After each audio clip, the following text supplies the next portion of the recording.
मला काही दिवसाआधी रिक्वेस्ट आली होती झिंगे बनव, चला झिंगे बनवूया. तर झिंग्यांना आधी स्वच्छ करून घ्यायचे, त्याचे केस कापून घ्यायचे. कसं कापतो ते बघून राहिलो आपण. मग झिंगे धुवून घेतल्यानंतर तिखट, मीठ, हळद, कांदा, टोमॅटो आणि वाटण घ्यायचं.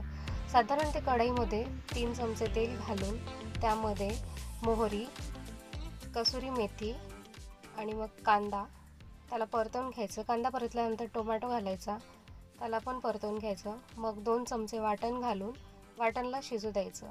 वाटण शिजल्यानंतर 2 चमचे तिखट, हळद आणि चवीपुरतं मीठ घालून ते शिजू द्यायचं. मग झिंगे सोडायचे. मग झिंग्यांना चांगलं मिक्स करून घ्यायचं आणि त्यांना मिक्स केल्याच्यानंतर तुम्ही बघू शकता की त्याला तेल सुटलं आहे. मग झाकण ठेवून 2 मिनटं शिजू द्यायचं. मग त्याच्यामध्ये एव्हरेस्टचा सब्जी मसाला घालायचा. ते झाल्यानंतर 1 ग्लास पाणी सोडायचं आणि त्याला झाकण ठेवून चांगली उकळी येऊ द्यायची. जशी उकळी आली तसं गॅस बंद करून कोथिंबीर टाकून सर्व करू शकता तुम्ही झिंगे. तुम्ही त्याला पोळी भाताबरोबर खाऊ शकता.